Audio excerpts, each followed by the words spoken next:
नमस्कार मित्रों, स्वागत है आपका हमारे अमृत विचारधारा यूट्यूब चैनल में।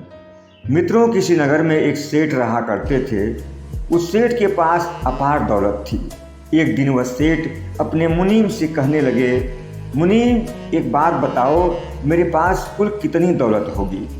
मुनीम ने कहा, सेठ जी आपके पास इतनी दौलत है कि अगर मैं हिसाब करना शुरू करूं तो मेरी पूरी उम्र खत्म हो जाएगी। तो सेठ ने कहा, दो चार मुनीम और रख लो, लेकिन मेरे पास कुल कितनी दौलत है उसका हिसाब लगाकर मुझे बताओ। सेठ के मुनीम ने दो चार और मुनीम को काम पर लगाकर सेठ की दौलत का हिसाब जानने की कोशिश की, लेकिन सेठ की दौलत इतनी ज़्यादा थी कि ठीक ठीक हिसाब नहीं मिल पाया और धीरे धीरे एक महीने हो गए। तो एक बार फिर सेठ ने मुनीम को अपने पास बुलाकर पूछा कि मेरी दौलत के हिसाब का क्या हुआ। मुनीम ने सेठ का मन रखने के लिए कहा, सेठ जी मैंने आपकी दौलत का हिसाब लगा लिया है। आपके पास कुल इतनी दौलत है कि अगर आप पूरी उम्र बैठ कर खाएं और आपके मरने के बाद आपके बच्चे भी बैठ कर खाएं तो भी ख़त्म नहीं होगी। सेठ को अपने मुनीम की बात सुनकर बड़ा सुकून मिला। वो सोचने लगा कि मेरे पास इतनी दौलत है कि मैं भी बैठकर खाऊं, मेरे बच्चे भी बैठकर खाएं तो भी खत्म नहीं होगी। और उस दिन के बाद सेठ बहुत आनंद में रहने लगा और रात को भी बड़े चैन की नींद सोता। कुछ दिन गुजर जाने के बाद एक दिन उस सेठ के मन में एक गलत विचार आया। मित्रों, गलत विचार किसी भी इंसान की खोपड़ी में कभी भी आ जाते हैं और पल भर में जीवन को पूरी तरह बदल देते हैं। इसीलिए महापुरुषों ने कहा है कि मन में गलत विचार आते ही तुरंत उसे वहीं दबा देना चाहिए, वरना जिंदगी खराब हो जाती है। और गलत विचार किसी भी इंसान के मन में बड़ी आसानी से आ जाते हैं, लेकिन अच्छे विचारों के लिए अच्छे लोगों का संग करना पड़ता है। सेठ के मन में भी एक गलत विचार उसके अंदर से उठा, जैसे कोई कह रहा हो कि सेठ तुम क्यों इतना खुश रहता है, आखिर तेरे पास क्या है जो इतना इतराता है। सेठ ने मन ही मन कहा, मेरे पास इतना दौलत है कि मैं भी बैठकर खाऊं, मेरे बच्चे भी बैठकर खाएं तो भी खत्म नहीं होगी। भीतर से फिर विचार उठा कि सेठ तुम भी बैठकर खाएगा और तेरे बच्चे भी बैठकर खाएंगे तो भी तेरी दौलत खत्म नहीं होगी, लेकिन तेरे बच्चों के बच्चों का क्या होगा, यानी तेरी तीसरी पीढ़ी का क्या होगा, तेरी तीसरी पीढ़ी क्या खाएगी। और इस विचार ने सेठ को परेशान कर दिया। उस रात को सेठ ठीक से सो नहीं पाया। सुबह होते ही सेठ ने मुनीम को बुलाया और मुनीम से कहने लगा कि तुमने मुझे कहा था कि मेरे पास इतनी दौलत है कि मैं भी बैठकर खाऊं, मेरे बच्चे भी बैठकर खाएं तो भी खत्म नहीं होगी, लेकिन तुम ये तो बताओ कि मेरे बच्चों के बच्चों का क्या होगा। मुनीम ने कहा, सेठ जी ये आप कैसी बातें कर रहे हैं, छोड़िए इन बातों को। सेठ ने अपने मुनीम से कहा, तुम चुप रहो, मुझे अपने बच्चों के बच्चों के लिए कुछ न कुछ करना होगा। कहते हैं कि एक गलत विचार यदि मन में जड़ जमा ले तो व्यक्ति को अच्छे विचार समझ में नहीं आते। जिस तरह रावण को मंदोदरी समझाती रह गई कि सीता को वापस कर दो वरना तुम्हारी लंका का सर्वनाश हो जाएगा, लेकिन रावण नहीं माना। और संतों ने भी अपनी वाणी में कहा है कि वे लोग मूर्ख होते हैं जो स्वर्ग और नर्क मंदिरों में खोजने जाते हैं, क्योंकि स्वर्ग और नर्क मंदिरों में नहीं बल्कि इंसान के दिमाग में होता है। पल भर पहले अच्छी सोच की बदौलत जो जीवन स्वर्ग था, पल भर बाद ही एक गलत सोच ने जीवन को नर्क बना दिया। सेठ चिंता में बीमार हो गया।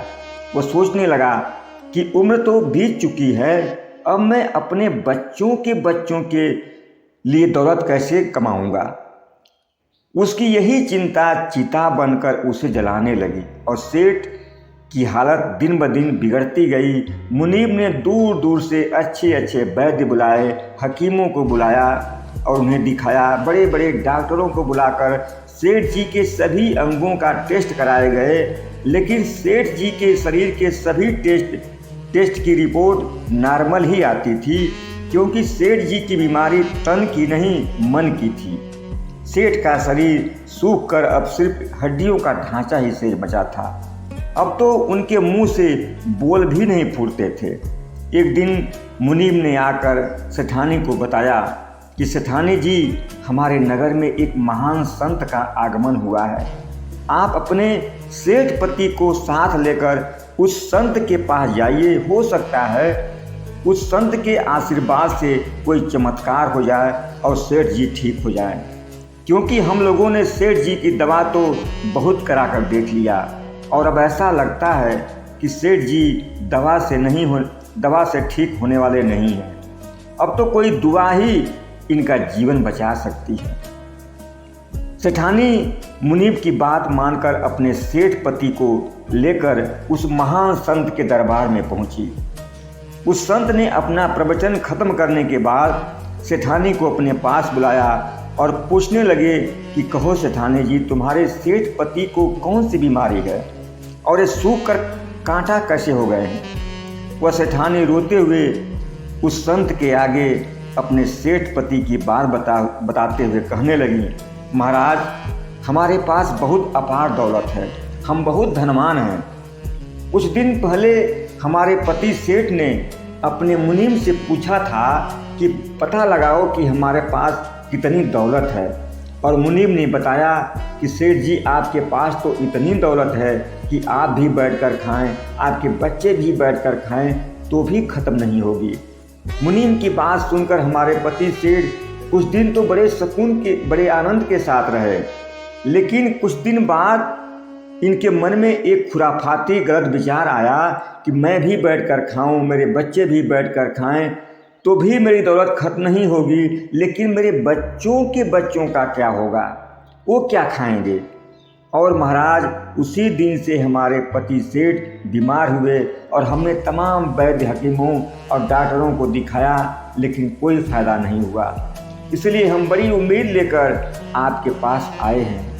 सेठानी की बात सुनकर वह महापुरुष संत सेठ की सारी बीमारी समझ गए और उन्होंने सेठ के करीब जाकर उनके कान में धीरे से कहा, अगर मैं तुम्हारी 7 पीढ़ियों तक बैठकर खाने की व्यवस्था कर दूं तो कैसा रहेगा। संत की ये बात सुनकर सेठ की आंखों में एक चमक आ गई, उसका चेहरा चमकने लगा और सेठ का पूरा शरीर हरकत करने लगा। और बहुत दिन बाद सेठ के मुंह से शब्द फूटा। उसने कहा, महाराज, क्या ऐसा हो सकता है। संत ने कहा, हाँ बिल्कुल हो सकता है, बस तुम्हें एक छोटा सा काम करना होगा। सेठ ने कहा, महाराज, मेरे पास अपार दौलत है, आप जो आदेश करेंगे मैं करने को तैयार हूँ। आप जहाँ कहें मंदिर बनवा सकता हूँ, जहाँ कहें धर्मशाला बनवा सकता हूँ। संत ने कहा, तुम्हें यह सब करने की ज़रूरत नहीं है, तुम्हें तो बस यही एक छोटा सा काम करना है कि तुम्हारे नगर में एक गरीब आदमी अपनी झोंपड़ी में रहता है, उसे सुबह एक थाली भोजन पहुंचा देना है। सेठ सेठानी दोनों अपने घर आए। सुबह वह सेठ 16 व्यंजन बनवाकर और एक सोने की थाली में सजाकर और खुद अपने हाथों में लेकर उस गरीब के घर पहुंचा और वहां पहुंचकर देखा कि झोंपड़ी के बाहर एक 7 वर्ष का बालक बैठा हुआ है। सेठ ने उस बालक से कहा, तुम्हारे पिता कहाँ हैं, उन्हें बुलाओ। उस बालक ने शालीनता से जवाब दिया, पिताजी अभी अभी स्नान करके ध्यान साधना में बैठे हैं, मैं अभी उन्हें नहीं बुला सकता। सेठ जी ने कहा, क्या तुम्हें मालूम है कि मैं कौन हूँ। मैं इस नगर का बहुत बड़ा धनवान सेठ हूँ। उस 7 वर्ष के बच्चे ने सम्मानपूर्वक बैठने के लिए आसन दिया और सेठ से कहने लगा, सेठ जी, मेरे पिताजी का आदेश है कि चाहे कोई भी आ जाए, मुझे मेरे ईश्वर के ध्यान साधना से मत जगाना। जब सेठ को बैठे बैठे 2 घंटे हो गए तो सेठ ने फिर बच्चे से कहा कि तुम्हारे पिता अपने ध्यान साधना से कब उठेंगे। बच्चे ने कहा, पता नहीं सेठ जी, कभी कभी तो पिताजी दिन भर अपने ध्यान साधना में बैठे रहते हैं। सेठ ने बच्चे से कहा, मेरे पास इतना समय नहीं है, तुम एक काम करो, मैं तुम्हारे पिता के लिए सोने की थाली में 16 व्यंजन लाया हूँ, तुम इसे रख लो। जब तुम्हारे पिता ध्यान साधना से उठेंगे तो तुम दोनों खा लेना। बच्चे ने कहा, सेठ जी, आप अपनी 16 व्यंजन से भरी सोने की थाली अपने साथ ही ले जाइए। सेठ ने कहा, लेकिन क्यों? बच्चे ने फिर कहा, सेठ जी, आज सुबह सुबह ही नगर के किसी सज्जन ने हमारे लिए भोजन भिजवा दिया है और मेरे पिताजी का कहना है कि एक बार कोई भोजन दे जाए, उसके बाद दूसरा चाहे कोई कुछ भी लेकर आए, उसे मत लेना। सेठ जी ने कहा, लेकिन मैं तुम्हारे लिए सोने की थाली में 16 व्यंजन जो बनाकर लाया हूँ, इसे तुम दोनों कल खा लेना। बच्चे ने कहा, सेठ जी, मेरे पिता ने कहा है कि हमें कल के खाने की चिंता नहीं करनी चाहिए, क्योंकि जिसने हमें भूख और प्यास दी है वह हमारे भोजन और पानी की व्यवस्था भी किसी न किसी तरह ज़रूर करेगा। इसलिए हम कल के खाने की चिंता नहीं करते।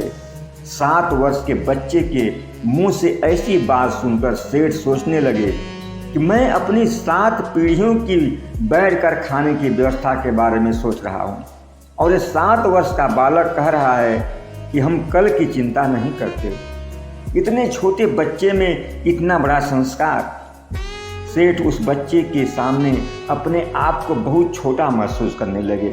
सेठ के मन में आया हुआ गलत विचार अपनी 7 पीढ़ियों को बैठकर खाने का उनके दिमाग से निकल जाता है। सेठ की सोच बदल जाती है। वो अपने घर आते हैं और बहुत जल्द पूरी तरह ठीक होकर खुशी खुशी अपने जीवन में जीने लगते हैं। मित्रों, इस कहानी की सीख यही है कि हमें कल की चिंता में अपने आज को खराब करने की ज़रूरत नहीं है।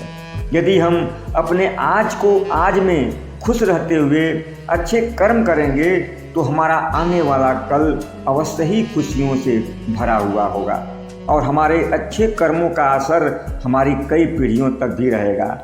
मुझे उम्मीद है इस कहानी से आपको ज़रूर प्रेरणा मिलेगी। चैनल पर यदि आप नए हैं तो प्लीज़ चैनल को सब्सक्राइब कर लीजिएगा। बहुत बहुत धन्यवाद।